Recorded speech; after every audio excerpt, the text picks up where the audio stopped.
Okay, so our today's topic is transfer RNA यानी कि tRNA। इसमें हम क्या करेंगे कि हमारे पास जो है वो transfer RNA basically it's a type of RNA molecule that helps to decode a messenger RNA sequence into a protein। मतलब कि एक ऐसा टाइप ऑफ RNA है जो कि मैसेंजर RNA को कोडिंग्स को रीड करता है और दोनों को कंबाइन करके एक प्रोटीन बनाता है। फर्स्ट पॉइंट हमें ये बताती है। उसके बाद जो है वो we have transfer RNAs function at specific sites in the ribosome during translation, which is a process that synthesizes a protein from an RNA molecule। ठीक है, अच्छा इसमें क्या होगा, दोबारा मैं रीड कर रही हूँ। Transfer RNAs function at specific sites in the ribosomes during translation, which is the process that synthesizes a protein from an RNA molecule. What happens in that is कि ट्रांसफ़र आरएनए एक ऐसा function कैसे perform करता है, specific sites कहाँ जाके, ribosome में जब ट्रांसलेशन हो रही है वहाँ पे जाके ये उस प्रोसेस में जाके प्रोटीन की सिंथेसिस में हेल्प करता है फ्रॉम आरएनए मॉलिक्यूल। हाउ?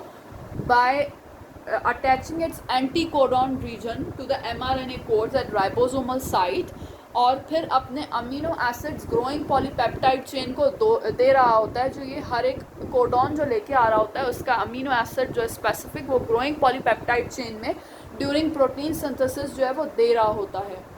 ठीक है, proteins are built from smaller units called amino acids which are specified by 3 nucleotide mRNA sequences called codons. हमें पता है कि प्रोटीन्स जो है वो स्मॉलर यूनिट्स के बने हुए हैं, amino acids which are specified by 3 nucleotide messenger RNA sequences। और हमें पता है कि अमाइनो एसिड जो है each codon codes for amino acid। तो कोडॉन क्या है, 3 न्यूक्लियोटाइड का बना होता है जो कि मैसेंजर RNA सीक्वेंसेस पे होता है और उनको हम कोडॉन कहते हैं, जो कि हर एक अमाइनो एसिड को कोड करता है। और बेसिकली हमें पता है कि प्रोटीन जो है स्मॉलर यूनिट्स के बने हुए हैं जिनको हम अमाइनो एसिड्स कहते हैं, और अमाइनो एसिड्स खुद जो हैं वो स्पेसिफिक होते हैं विद एमआरएनए सीक्वेंसेस, यानी 3 न्यूक्लियोटाइड के बने होते हैं जो कि एमआरएनए सीक्वेंस में प्रेजेंट होते हैं, जिनको हम कोडॉन्स कहते हैं। Each codon represents a particular amino acid and each codon is recognised by specific transfer RNA. मतलब कि हर कोडॉन जो है वो पर्टिकुलर अमाइनो एसिड को जो है वो ईच कोडॉन जो है पर्टिकुलर अमाइनो एसिड को कोड करा और ईच कोडॉन रिकग्नाइज कैसे होता है ड्यूरिंग ट्रांसलेशन, उसको ट्रांसफर आरएनए जो है वो रिकग्नाइज करता है। Right, The transfer RNA molecule has a distinctive folded structure with hairpin loops, जैसे कि हमें यहाँ पे दिख रहा है। ये क्या है, ट्रांसफर RNA molecule है जिसमें ये 3 pin like स्ट्रक्चर है, हेयर लूप लाइक स्ट्रक्चर है, इसको हम 3 लीफ क्लोवर भी कहते हैं। One of these hairpin loops contains a sequence called anticodon। ये वाला जो है इसमें सीक्वेंस होता है जो कि एंटीकोडॉन रीजन होता है, whereas ये ऊपर वाला जो है वो अमाइनो एसिड साइट होता है या पेप्टाइडल साइट होता है। ठीक है, विच कैन रिकग्नाइज, यानी कि ये जो एंटीकोडॉन है ये वाला रीजन ये अटैच होता है टू इट्स एंड और ये रिकग्नाइज करता है codon sequences on the mRNA.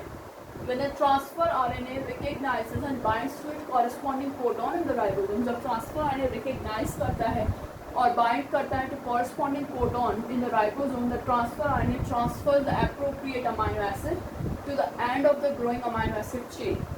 तो ट्रांसफ़र आरएनए वो ट्रांसफ़र करता है क्योंकि उसके साथ अमाइनो एसिड भी अटैच है, तो वो फिर ट्रांसफ़र करता है ग्रोइंग अमाइनो एसिड चेन जो कि राइबोसोमल साइट पे ड्यूरिंग ट्रांसलेशन बन रही है, उसके साथ ही अमाइनो एसिड जो है वो ट्रांसफ़र कर रहा होता है। ट्रांसफर्स अमाइनो एसिड ट्रांसफ़र करता है to end of growing amino acid chain, then the transfer RNAs and ribosome continue to decode. उसके बाद ट्रांसफ़र आरएनएज जो हैं और राइबोसोम जो है वो डिकोड कर रहे होते हैं एमआरएनए मॉलिक्यूल के together until the entire sequence is translated into a protein. ठीक है, that's all which was all about transfer RNA. Hope you like my video and please share and subscribe to my channel. Thank you.